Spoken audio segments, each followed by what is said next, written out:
Good afternoon, everybody. My name is Ruth Kaneko. I'm one of the financial educators here at BECU.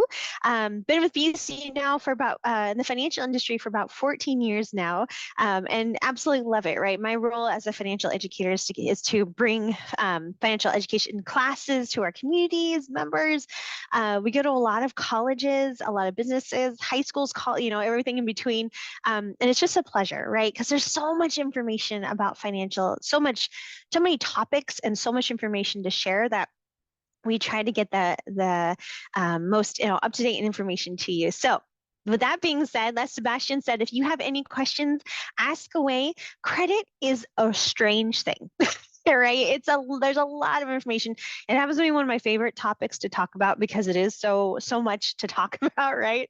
And I'm a talker, so just bear with me. So let's go ahead and get started. So again, let's go ahead and jump right in. So what we're going to talk about today is a lot of different things, mainly how to read your credit reports. Because if you have seen your credit reports, you know there's a lot of information on there. And I'm going to ask you questions during the webinar as well. So actually, just to put it out there real quick, who has seen their credit report before? Tell me in the chat what is or who has seen their credit report before. Just type yes or no. You don't have to tell me what's in it or anything like that or what your score is. I just want to get a good idea. Oh, good. A lot of people have seen their credit reports. Perfect. So you probably notice there's a lot of information on those reports, right? Even if you don't have a lot on there, there's usually some information on there. Perfect. So you all are experts on this. I love it. Oh, one person actually already asked a question. What is the max credit score? And we are going to get into that. I love these questions so far. It's actually 850. And we'll talk about that in just a moment. But good question. Keep that coming. All right. So the agenda, we've got, what are we going to talk about? Of course, we're going to talk about credit reports, what we're here for. We're going to talk about the anatomy of a credit report, what goes into it. Credit scores, what are those? What are some different scoring models out there that you may see, why they look a little bit different than each other. And then we're going to look at also maintaining, building, and rebuilding credit. And that's usually, we threw that in there because usually people are like, hey, I've seen my credit report, but now I need to either maintain it, what I have, or I want to rebuild it because I kind of messed up a little bit. And trust me, I'm preaching to the choir, right? And we've all been there. First credit card when you're 18, max that puppy out and then try to rebuild your credit years later. So we're going to talk about all that fun stuff. And again, ask questions if you need to. All right, so first things up is credit reports. What are those? Of course, a factual report of how you manage your debts, right? Think back to when you were in high school. I know for me too, long time. Think back to when you were in high school and think, okay, when I got a report card, of course, your credit report's the same thing. It's how you manage your debts. All your information about your debt is going to show up on that credit report. Now, typically, as you probably have seen, as a lot of you have seen your credit reports, you got the 4 major sections on those reports, right? You got your personal information, your inquiries, public records, and those trade lines. So all that fun information is going to be on there. Typically, information will stay on your credit report for 7 to 10 years. Sometimes positive information like on-time payments for mortgages and things like that can stay on your report indefinitely. But we'll talk about that a little later. And really, credit report information just really shows people, particularly lenders who are looking at those reports, it shows them your character, right? It shows them a lot of things like the 3 C's, your capital, your character, things like that. So this is something you really want to maintain, especially when you're trying to build credit for a specific reason, like buying those big, ticket items like a house or a second home, or things like that. Now, since you all have seen your credit report, I want to know where you have gone to see your credit report, because there's like lots of different places you can go. There's, the one we recommend highly is annualcreditreport.com. It is the only official website to get your credit reports for free. And what is the government said, we want people to be able to see those reports. And so they put that out there so that you can see those reports. There's also places like, which you probably heard before, Credit Karma. A lot of credit card companies are offering those now, or at least a portion of your credit report. Yes, good. Equifax. Yep. A lot of people are saying Equifax, free credit report. Yep. There's a lot of sites out there. The reason, car dealer. Yes. Yep, they do offer those too when you buy a car. Yep, absolutely. Isn't that interesting? Yes, car dealerships, things like lots of different places to find it. The reason that we always, the bank, yeah, one person was saying, absolutely. The reason why I always ask that, because we always, again, recommend annualcreditreport.com. What that is again, it's the only official website to get your credit reports for free. And what it does is when you go to annualcreditreport.com, it will take you to Experian.com. It'll take you to Equifax and then TransUnion. And you'll be able to pull all credit reports from each of those credit bureaus, again, for free.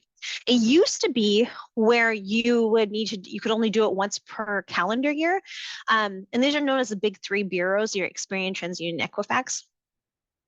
But the great thing is that during COVID, it actually happened where the annual credit report was like, oh no, people need to see their credit reports more than once a year right now because lots of people are going through hardships. COVID, during the pandemic, people, financially were struggling. They wanted to make that available to people more often than just once a year. So I just recently looked at the website and it's still, you can actually check your reports weekly now if you want to, which is fantastic to take advantage of that, especially just for monitoring it because, there's a lot of things happening like, fraud happens. And you want to make sure, again, that you check those reports routinely. I used to say that I always put a ticker on my calendar to check it at least once per year. So like July 1st, I would go and I would pull my all three credit reports, make sure they were saying the same things, right? Lining them up against each other. Make sure there's no errors. Statistically, at least one person, actually, let me check how many people are here. Yep, statistically, more than a couple people will have an error on their credit report. Not usually something because of you've done, but sometimes because other people usually are putting information on those when you apply for credit, and that information goes to your credit report. So you want to double check and make sure that everything is lining up the same way. Sometimes if you go to places like Credit Karma, they may give you a portion of your credit report, but they may not give you the full thing. So again, Annual Credit Report is a great website to go to. Now, who is interested in those credit reports? Well, you are, obviously, right? You want to see what's on it. Yes. So you definitely want to think, okay, other people are interested in these credit reports besides yourself. Of course, places, people like landlords, if you're going to go rent an apartment, if you're renting a house, they're going to be checking this to make sure that, oh, it looks like they pay their bills on time. They're most likely going to pay us on time for the rent, right? Employers nowadays, most employers, I'd say, check your credit report. And this was different probably about 10, 15 years ago. Employers were like, no, you don't really do that, or we're not going to check that much. But a lot of employers nowadays are checking to see, kind of, again, looking at your character. Do you have a lot of debt? They're looking at your finances, right? Looking at your credit. And but the thing about that is that you can tell them that you do not want them to check your credit reports. However, they may get very, oh, now I really want to see what's on their credit report. So you want to know. So with employers, how this goes is that if you apply for a job, you go in for the interview, they love you, of course. They offer you the job. They say, congratulations, we would love to offer you this job. And then we want you to come in and fill out this gob of paperwork, right? And so somewhere in that paperwork, you're going to see something that says, I give my permission to X company to pull my credit. It's going to be hidden somewhere in that paperwork. Again, you can always say no, but again, they may be suspicious of why. But of course, companies that deal with any type of money, banks, credit unions, jewelry stores, any place that has a government, will definitely want to see those credit reports. Mom and pop shops, maybe not still, but definitely the big ones. And then, of course, lenders. So lenders are going to check your credit reports. A lot of times people will ask, why is it that, let's say I'm going to go into my financial institution and I'm going to apply for an auto loan. Well, why can't I just bring them my credit report that I just pulled to them instead of them pulling it and just dinging my credit a couple points, right? Why can't I do that? The answer is typically that because they just don't know from you pulling it to them pulling it if something has happened in between that time, right? Maybe you went and got a credit card that hadn't shown up yet. Maybe you had gotten another type of loan, right? Or something went to collections or something. So lenders have to pull your credit report on their end to check your credit when you apply for a loan. And lenders are really looking also at the last 2 years of your credit history. So if information is staying on your credit report for 7 to 10 years, 10 years if you've had usually a bankruptcy, they're really looking at that last 2 years, which is good if you've kind of maybe in the past been not so great with your credit and you're getting it back on track. They can see that. So that is who's interested in your credit reports. Oh, question. Well, one person was asking, how often do you recommend checking the reports if I freeze my credit? Good question. So we're actually going to talk about credit freezes in just a moment.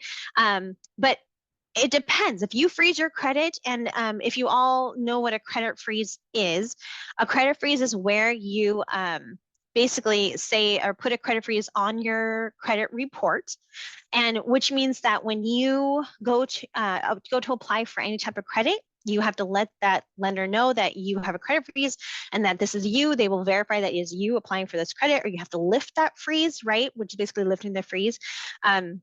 You can put a credit freeze on your credit reports at any time. It's up to you.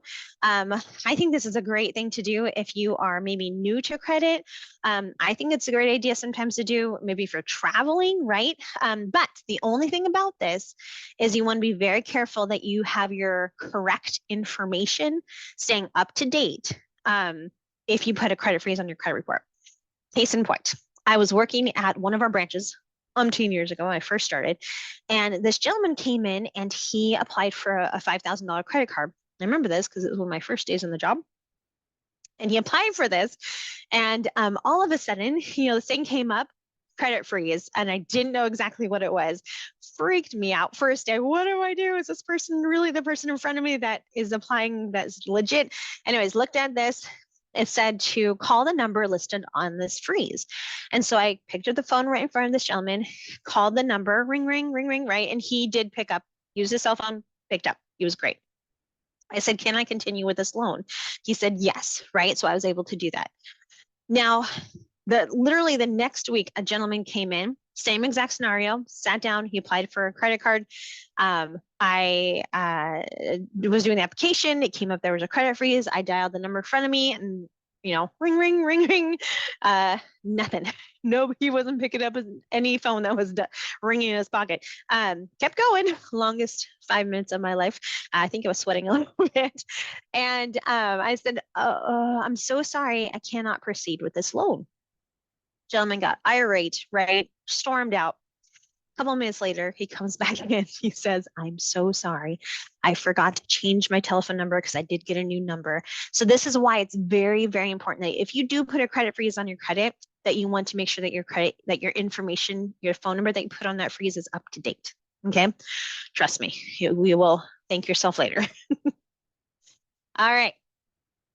Now, who reports to the credit bureaus? Of course, any type of loan is going to report to these credit bureaus. Places like auto loans, credit cards, things like auto loans, credit cards, mortgages, student loans, collection agencies, all this fun stuff, of course, is reporting to these credit bureaus. And the bureaus charge a fee for them to report this, which is kind of interesting. A lot of people don't know that. Who doesn't report typically?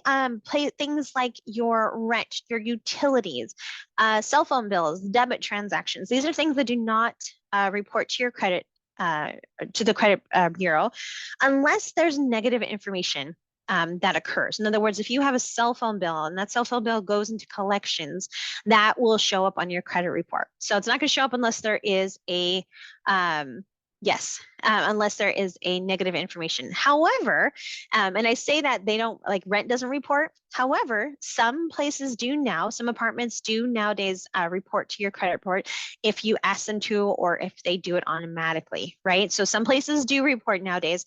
And that the reason is because a lot of people were saying before that they don't have a lot of credit. So why can't I use a bill that I pay often, like rent, to show up on my credit report to build that credit? So nowadays that can show up as well, for sure.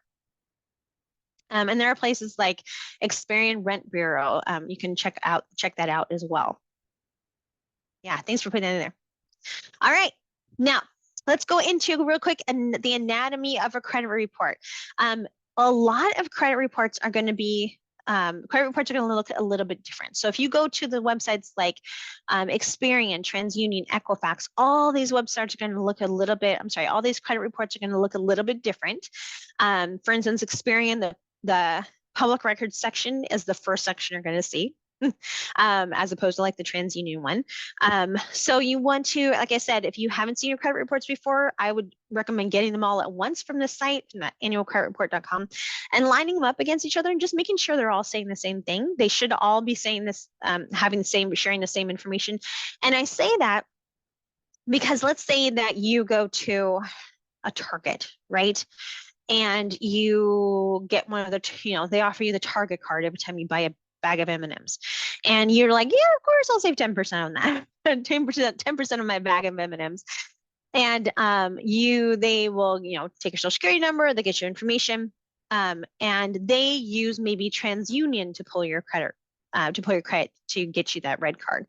So now that information is going on TransUnion, and now the information is being shared from TransUnion to Equifax and Experian. So it should all be saying the same thing, and that's what you want to double check that it is. Especially in looking at things like on-time payments and payments, make sure those are all saying the same and correct information. So real quick, the anatomy of a credit report. So let's dive into this really fast. Now, like I said before, you got the 4 main categories of your credit report: personal information, inquiries, trade lines, and public records. Now, the personal information is going to be one of those sections, of course, where your information is very key to look at. I would say this is the number one place you want to look at for make sure there's no fraud happening on your credit report. Mainly because check out your name, your social security number, of course, all that's good. But check your addresses. This is one of those things where, dumpster diving is still a real profession, and people will maybe get a hold of your credit card offer that you didn't shred. They may get this, they may fill it out in your name, but they may fill out a different address for you. So check out the addresses in your credit report, very important. Check out your name, especially like any aliases. If your name is Elizabeth, or if you are, let's go back to Elizabeth. If your name is Elizabeth, you may see things like Betsy or Liz, depending on what name you use to fill out that loan application.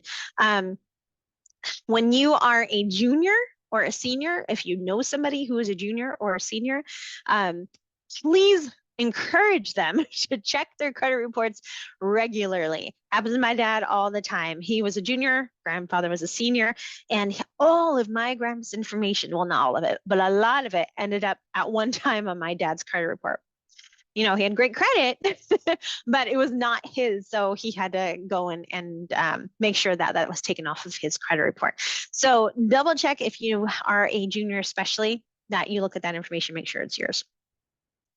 So things in this section are going to be things like, of course, name, addresses, employers, aliases, but it does not list things like your income, your opinions, your religion. All that stuff is not listed. It's just the factual information that's going to be on their personal information section. Another section, of course, is the inquiries section. And these are things like when you will go to apply. Well, there's lots of different types of inquiries out there, right? There's just when you will apply for a loan. This will be in this section. Inquiries can stay on your credit report from anywhere from 2 months to a couple of years. It just depends on the inquiry itself.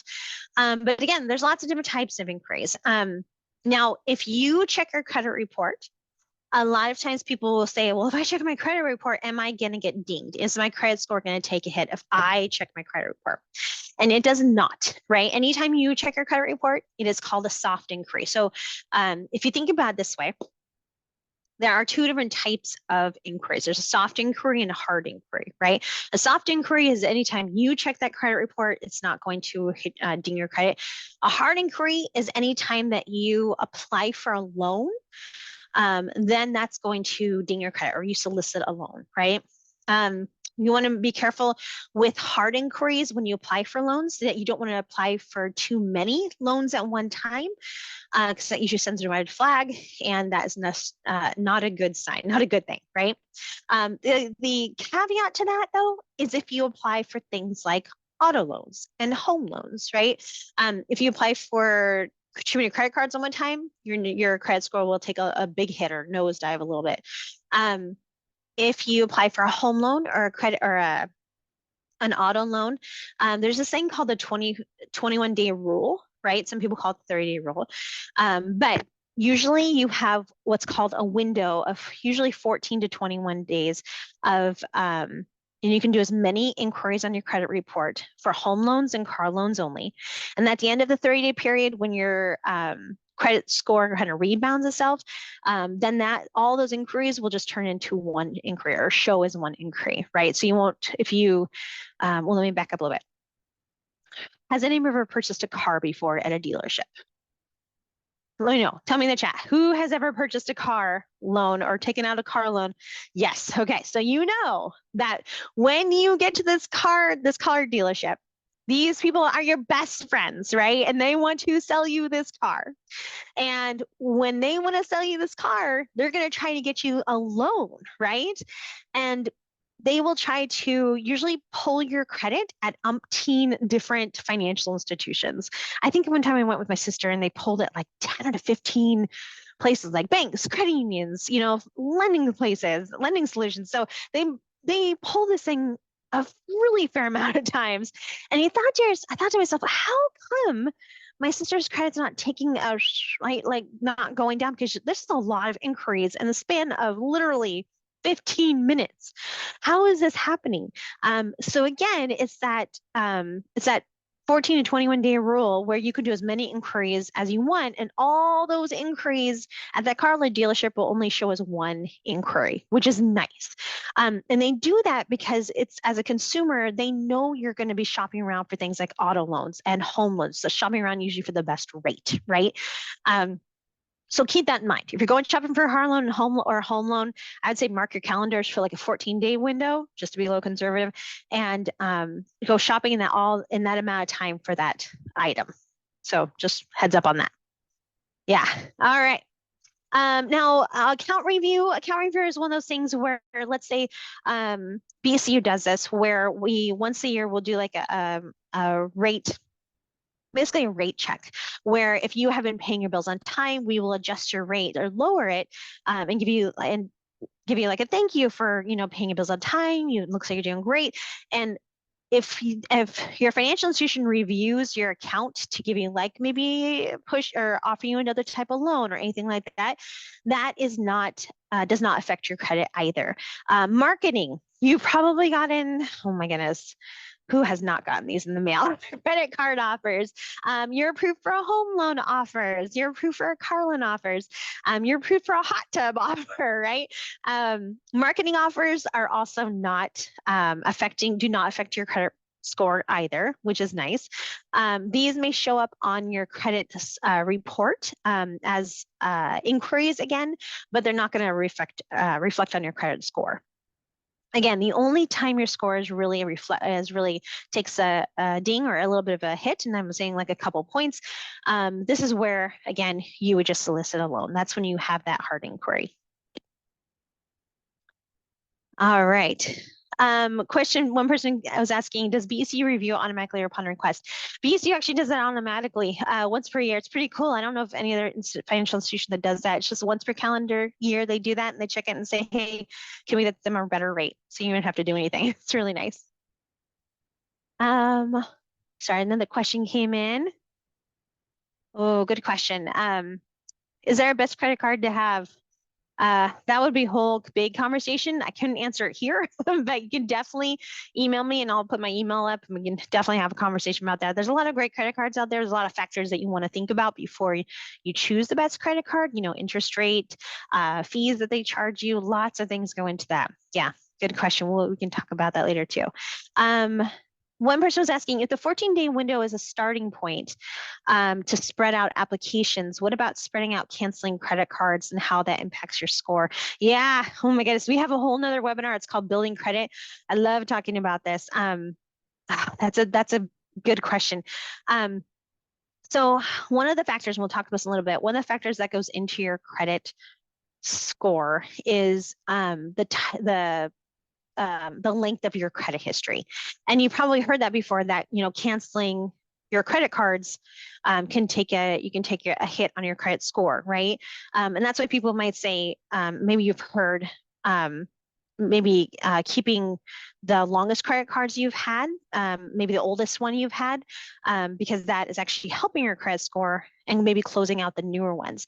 What I always say is, if you got 10 credit cards out there and you're like, oh, I don't want to have these anymore, by all means, definitely can close those if you want to. But like you were saying, spreading them out is a good idea. Maybe spreading them out, closing them, don't close them all at once, because the ratios are going to change of how much money is available to you on credit and how much you've now canceled, so how much is not available to you. So lots of factors go into that, but I would say if you're planning on closing credit cards, closing out, keeping the oldest credit cards that you have open is usually a good idea. And then systematically closing those, months apart instead of like a day apart. So I hope that answers your question. Um, um, okay, and I'm going to hold on to that last question for in just a moment. Good questions, by the way. Thank you for putting this in there. I'm going to because we're going to get to that question in a second. All right, next up in the anatomy of credit report is going to be your public records section. And did I change it? Sorry, I skipped over trade lines. So trade lines. So this is where, of course, any loan you have, of course, is going to show up on this credit report. This is where all the companies are listed, that report. All the information goes into these credit reports, like including your payment history, high balance, the status, is this loan closed? Is it opened? Is it is it delinquent? And most lenders, like I was saying, are concerned with the last 2 years of your trade lines. The reason with your trade lines, again, same thing. Look here to make sure that there's no loans that are not yours. I had this guy come in. He was like 21 years old, and he comes into this branch I was working at the time, and he brought in this stack of paperwork, and his credit report was like a no joke, 7 to 10 pages long. I remember thinking, you're 21 years old. What in the world did you buy? Like, what did you open? Come to find out, yeah, his uncle had gotten a hold of his credit report, or his credit score, his social security number. And he bought like an all-terrain vehicle, 2 motorcycles, opened 10 credit cards in his nephew's name. And so his nephew had to go around and clean this up because his uncle had gotten hold of his information. So check this information with a fine-tooth comb and make sure that this is all seen as is correct information. And again, in this section, with all those different credit reports, the 3 different credit reports, they may show differently of how they show different payments. So for instance, with one credit report, it may show a 0 if you've made an on-time payment, or a 1 if it's 30 days late, 60 days late. If a payment's going to be late on your credit report, it's only if you have a late payment on a credit card or any type of loan, it's not going to show up on your credit report until 30 days later, right? So if you're a second late on your car loan, it's not going to show up in your credit report. You may get a lovely fee from the lender, which they'd love, and your interest rate may go up. Or if you do a credit card, if you late on the credit card, but it will not reflect on your credit report until usually 30 days. And then some reports may have a 1, 2, 3 system. You've been on time, it's a 1. So it may show differently in how they report, different ways to report it. And then last but not least is public record section. Actually, there's one more. And usually, unfortunately, this is always negative information. You don't want anything in this section. So these are things like bankruptcies, charge-off, unpaid child support, tax liens. This is, not the fun stuff. So you want to try to keep this section clear. And like I said, like Experian, they put this on the smack dab in the front of the credit report. So this is the public record section here. There's also a personal statement section that you can take advantage of. Not a lot of people do, but it's something you can definitely do. There are different things you can put in this personal statement. I would say, like for instance, if you want to put a security freeze on your credit report, if you've had fraud happen to you, identity theft, and you're going through a filing a report with the Federal Trade Commission, and you need to put a fraud alert on your credit report, this will be the section you're doing that in, right? If you've recently gone through a divorce and you want to make sure that your ex-spouse doesn't take out another loan in your name, this would be a good thing maybe to put in there. Lenders are going to look at this, right? When you go and apply for any type of loan, they will look at this. They're not going to put a huge weight on it. If you say, I just went through a divorce, maybe we're divvying up the finances, and they're going to look at it and they're going to put some weight on it. They're not going to be like, oh, this is the major section. They're going to look at, and so it's a personal statement story of what is going on with you right now, right? Because when lenders are looking at your credit report, they're just seeing numbers, they're seeing lists. This gives a little personal touch to it. And then you also, things like information on power of attorney. If you have somebody has power of attorney or you have power of attorney, and then that affects your credit, this would be a good place to have it as well. So personal statements are always a good thing. It's kind of a nice, again, personal touch, especially if you're putting a security freeze or fraud alert on your credit report. All right. So next up, and let me know, and thank you for those questions. Keep having those come. I love the questions. So next up is going to be your credit score. So you got all this great information on these credit reports, all this crazy information. So what then happens with these credit reports? Well, obviously your credit reports then will be kind of all that information on your credit reports goes into a score.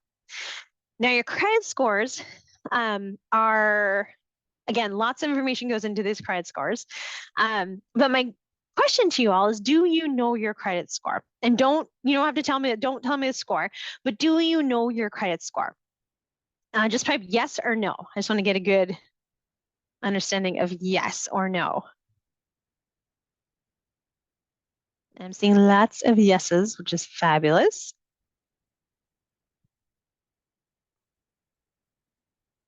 One person was asking, just while you're putting that in, I'm wanting to lower my high interest rates on my credit cards. Would it hurt my credit if I open another credit card with lower rate and do a transfer? Well, I mean, anytime you apply for a loan, it's going to ding your credit a couple, points. It's not going to kill your thing if you apply for a loan with a lower balance. I mean, it's going to be significant interest rate difference. That's actually, it's a good thing if you're going to save money in that respect. Absolutely. What is interesting is I have a lot of friends who do what I call credit card shopping. And usually they'll go every 6 months and they'll go and find a new credit card with a 0% interest rate for the introductory interest rate for 6 months. And they'll just keep flipping it and flipping it and flipping it, right? So they won't have to pay the balance down. As much as they think they have to or want to. So just be careful on that. I would say if you find if you're getting a 30% interest rate because it's your first credit card right out of college, or if you get, and you've paid your bills on time, you're thinking, I want to, find another card that gives me a lower interest rate, that is not a bad idea in my mind either. Good. Okay, so I see a lot of yeses, some no's. Nice. And I see it. So a lot of times, there's so many places like your credit report now. Actually, a lot more places to see your credit score. There's, like you said, I think you can go to the car dealership will give you your score. Different places will give you your score. And they'll even give you a different score, right? Depending on the scoring model they use. Like I was saying, Credit Karma, if you go to places like that, it's going to give you a specific score. They use a different scoring model than, let's say, your FICO score, or a different scoring model. There's like FICO score, there's Vantage, there's different scoring models out there. So one of the things I would highly recommend knowing is what goes into your credit score, because even with different types of scores and different scoring models, you want to know what goes into them so you can put yourself in the best position when you're like looking for different types of loans. So credit scores themselves, the FICO score is going to be your most popular scoring model. If some financial institutions like BECU has you on your online banking, and you can see your FICO score on the side through TransUnion, right? Anytime you want to. So a lot of financial institutions will give you your credit score nowadays too. The score usually range again from 300 to 850. Some scoring models will be different than this. For instance, I believe Vantage Credit Karma will go up to, I believe it's 900 now. I'll have to double check. They may have changed that. But they may go up to 900. So one person was asking, a friend had a credit score of 880. That may be because they went to a different site to get their score, and the scoring model was different. FICO is going to be the most popular, and this is the one that most lenders use. So this, in my mind, is going to be the one that you want to really pay attention to. if that makes sense. Because if you're looking to purchase something big or get a loan, this is the one they're going to look at, right? For instance, I was giving a class one time, a home buying class, and a gentleman was all set to buy this home. He was super excited. That night he went home and I got this email, frantic, and he said, "Oh my gosh, my score just went down 40 points. I didn't do anything. I didn't buy anything on my credit, nothing." And through process of elimination, he realized that he just went to Credit Karma and his score was 40%, 40 points lower than what his FICO score was. Not because of something he did, but just because of the scoring model that they used, right? So again, exactly. So yeah, so it just depends on what you use. So like BCU will use the TransUnion, I believe, TransUnion score. So it just depends on this, again, the scoring model that they use, right? So another thing to keep in mind is looking at that FICO score. Now, one great site that it's called myfico.com.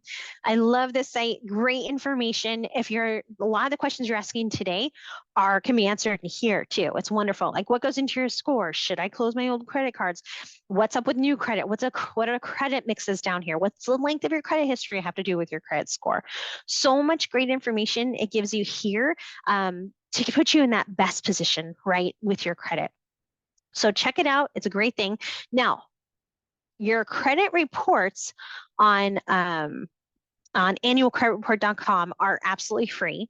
Your credit score, if you go to places like MyFICO, are not going to be free. They're going to try to sell you packages. Like if you go there right now, this website, they're going to be like, oh, you can get apply for or get the packages for like $19 or $29. You can see your credit score unlimited for 6 months, whatever it is. I don't think you can see your score every day. In fact, unfortunately, I know definitely people and friends who live and die by their credit score. They look every day at their credit score and they're like, it went down a point. Oh, it went up a point. And credit scores are strange things. They fluctuate all the time. It could go up and down a couple points. Don't freak out. No, just know where you stand periodically. And that's why it's good to know, like I would say, check it a couple times a year. Again, lots of places offer this for free too. So you definitely have that myfico.com, great resource. So true. Like looking at your weight scale every day, pointless. It's so true. Thank you for paying there. That was awesome. All right, so check that out if you'd like to. It's really good to check out this information. And also, like I was saying, it'll go into this information like what makes up your score. There's a lot of things. Did I say credit was weird? Yeah, I did. Okay. The reason I say that is because look at this. There's so much information that goes into your report. But one of the biggest factors that goes into the that goes into your credit score is your payment history. So you're going to hear me harp on making your payments on time because 35% of your payment history is 35% of your credit score is made up of your payment history. That's the biggest chunk, right? 30% is how much you owe. So do you have high balances? Do you tend to max out your credit cards? With credit cards, 20%, lenders like to see 20% usage or below, not more, right? Maxing your credit cards, not a good thing because they think, oh, red flag, something's going on. 10% is new credit. How many new accounts have you opened or applied for lately, right? 15% is the length of credit history. So how much experience do you have managing credit? Right there is closing out the too many credit cards. Maybe that old credit card might hurt you a little bit than closing out the new credit card. 10% is also types of credit use. So do you use a lot of revolving credit like credit cards, or do you have a good mix like installment loans, for instance, loans that'll have an end date, like for instance, your car loans, mortgages versus a lot of credit cards. I am not saying to go out there and buy a car just to have a good mix of credit. Not at all. But this is what lenders are looking at. It's just the factor of credit score. So to keep this in mind when you're looking and thinking about credit. All right, great question so far. We're moving right along. So I want to jump into real quick, and if I am talking too fast, let me know. Maintaining, building, and rebuilding, because like I said before, I've when just teaching these classes, a lot of people are scared to see their credit report. And I know I was before I even saw my credit report, I was like, I don't want to see it. If I don't see my credit report, the information is not there. I didn't know what was going to be on it. I was just freaked out something was going to be on that I didn't want to see, right? So let's kind of look at maintaining, building it. Now, when you're thinking about maintaining, building, rebuilding your credit, a big thing, like I was saying, is paying your payments on time.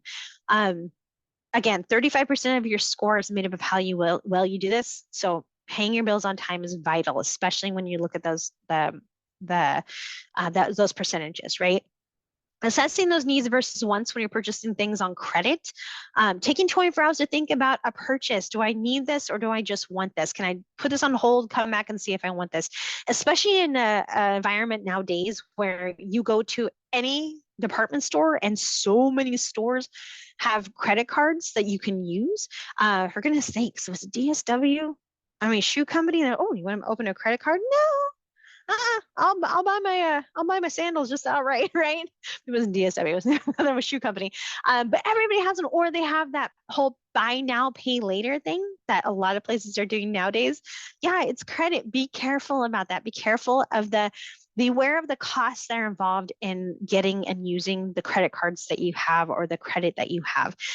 You'd be shocked of how much interest, of course, is going to charge you. You're going to be charged the interest over the span of how long it takes to pay an item off.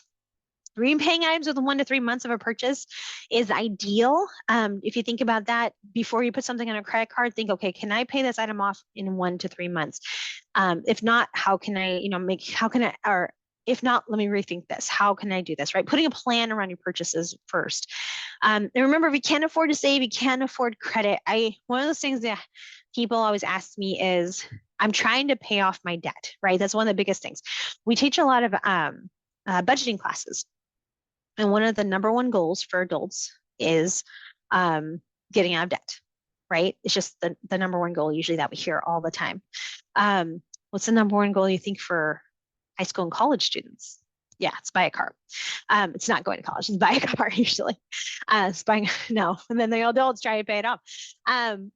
But one of the questions that when I teach classes for adults, they always ask me is, if I'm trying to pay off my debt, should I stop putting this money into savings and just throw all this money towards debt? Hands down, I would always say no. I would always say continue to put money into savings, even anything, something that you can, at the same time that you're paying down this debt. Because, case in point, if you have no money in savings and two of your tires go out because you hit a pothole, and then you have to go and you have to get 2 new tires, you don't have any money in savings, you're gonna have to put it on credit again, right? So keeping that savings count, very important. Putting that money into your savings, vital, right? Then pay more than the minimum payment whenever possible. It's a big thing whenever you're looking at maintaining, building, and rebuilding your credit. Now, there's lots of different products out there to do this with. There's this weird saying too that with poor credit or no credit history, it may be difficult to get loans. So it's kind of those things where when you're going to apply for a job and the employer's like, well, you need the experience. Well, I need the job to get the experience, but I can't get the job unless I have the experience, right? It's kind of the same thing. With no credit or poor credit, it may be difficult to get loans or to rebuild your credit. There's some ways to start building it to get started. Student credit cards, if you are a student attending college, this might be a good product for you to get. A little easier to get a credit card if you're looking on that section. Another great product I would say one of the best products out there for building your credit and rebuilding your credit is a secured credit card. This is one of those things where, let's say you walk into your financial institution and you say, I want to apply for a $500 credit card. And they pull your credit and they say, I'm sorry, we can't lend to you. Either we can't lend to you $500, but we can give you a secured credit card for $500. So how this works is basically you would put $500 in your savings account. They'd put a hold on that $500, and then they'd give you a $500 or a credit card with a $500 limit. You'd use some of that money, pay it back, use it, pay it back.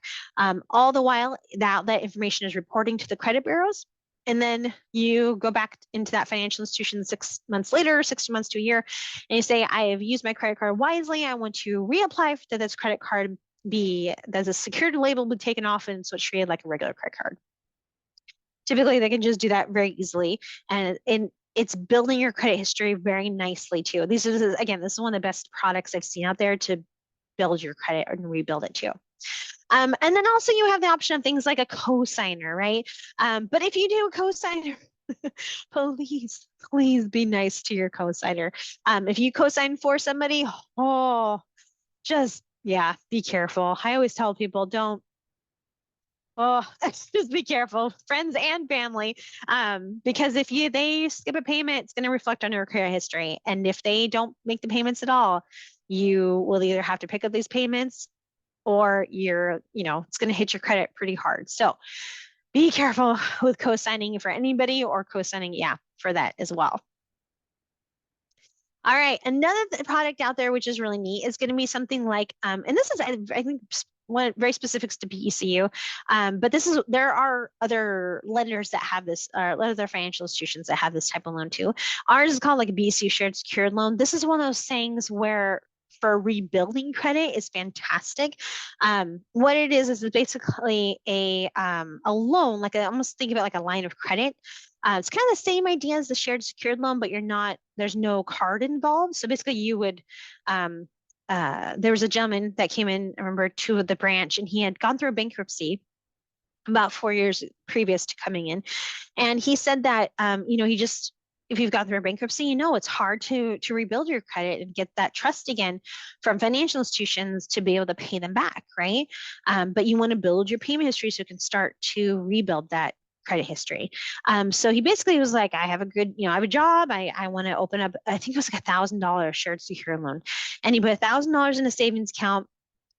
Basically, there's no credit checks with these types of loans, so anybody's eligible. So establishes that payment history, but they don't do a credit check. So anybody can get one of these loans.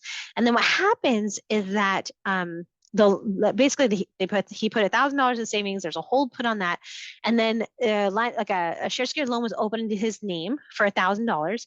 And basically, when he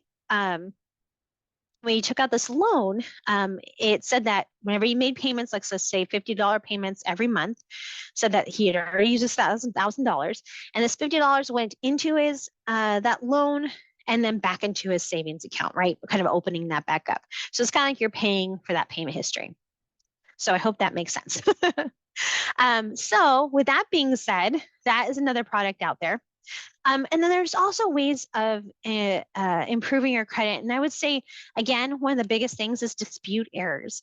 I want to make sure that you do know that if there is an error on your credit report, make sure that you know your rights, that you can dispute these errors right online. So for instance, if you have an error on your Experian credit report, you can actually type online, do a dispute button, and they have to get back to you within 30 days of making this dispute. You want to do that if you catch any errors as quick as you can. Verify all the information is correct in your credit reports, and then contact the credit bureaus again to dispute those errors. Really important. And keep proof of payments made. If you have it at collections, a parking ticket in collections that you paid off 5 years ago, make sure that you kept that receipt so nobody can call you up and say, hey, you owe us money.